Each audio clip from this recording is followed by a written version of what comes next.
অত্যন্ত মর্মান্তিক একটা ঘটনা যেটা 8 দিন হাসপাতালে ঘটেছে। আমরা মর্মাহত, আমাদের সরকার মর্মাহত, আমাদের মাননীয় প্রধানমন্ত্রী অত্যন্ত মর্মাহত। এটার জন্য আমরা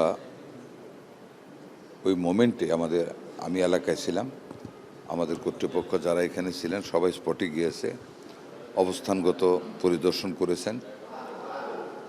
একটা ইনকোয়ারি কমিটি করা হয়েছে। ইনকোয়ারি কমিটি বিভিন্ন দিক পর্যালোচনা করেছেন। হাসপাতালটির অবস্থানগত ওয়ার্ডের অবস্থানগত সাইট, ওয়ার্ডের ভিতরে ব্যবহৃত জিনিসপত্র, কি পরিস্থিতি বাচ্চাদের হয়েছিল, বাচ্চাদেরকে কোথায় মুভ করানো হয়েছিল, ডাক্তারি চিন্তাধারায় যা আসে, ইঞ্জিনিয়ারিং সাইড থেকেও দেখা হয়েছে, সব কিছু দেখা হয়েছে। বাট আমরা প্রতিবেদনটা আজকে দিতে পারি না। এখানে একটা জিনিস আমাদের বাকি আছে, মায়েদের স্টেটমেন্ট নেওয়াটা খুবই প্রয়োজন। মাগুলি মর্মাহত অবস্থা, বুঝেন তো, বাচ্চা বুক খালি হয়ে গেছে। তারা বিভিন্ন জায়গায়, যেমন চাঁদপুর, কামরাঙ্গীরচর, কেরানীগঞ্জ, মাদারটেক, বিভিন্ন জায়গায় সরেছে। ওই মহিলাগুলির সাথে আমরা যোগাযোগ করার চেষ্টা করেছি। ওনাদেরকে আনতে আরও 2 দিন সময় লাগবে।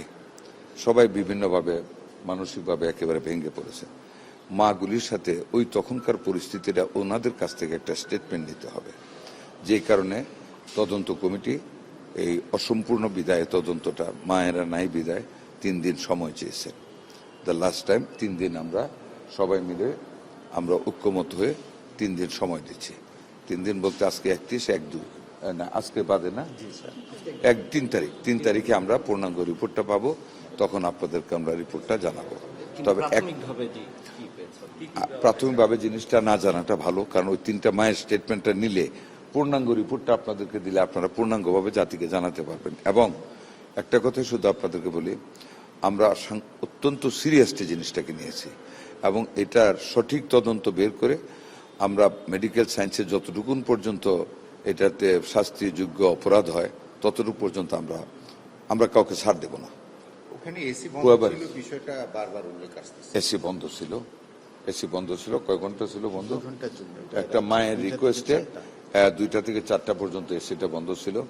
ঘরে কোনো ভেন্টিলেশন সিস্টেম ছিল না। কথাগুলি এসে সবই আমি রিপোর্টে দেখেছি, পয়েন্ট যেগুলি অবজার্ভ করা হয়েছে দেখেছি। ওয়ানলি ল্যাকিং মায়েদের স্টেটমেন্টটা। মায়েদের স্টেটমেন্টটা পাইলে we can reach at the conclusion এবং আমরা আপনাদের মোকাবেলা হব, বলে দিব। তবে কোনো ছাড় দেওয়া হবে না। ধন্যবাদ আপনাদের। আরো 3 দিন বাড়লো, 3টা দিন শুধু মায়েদের কারণে, মায়েদের 5 জন মায়ের স্টেটমেন্ট নেওয়ার জন্যই আমরা অপেক্ষা করি। আর কোনো কারণ নেই। আর সবকিছু আমাদের হাতে আছে। ওইটা পাইলেই কম্পাইল করে আমরা ডিক্লেয়ার রিপোর্ট আপনাদেরকে সবাইকে ডেকে করে আরো বড় পরিসরে। Thank you.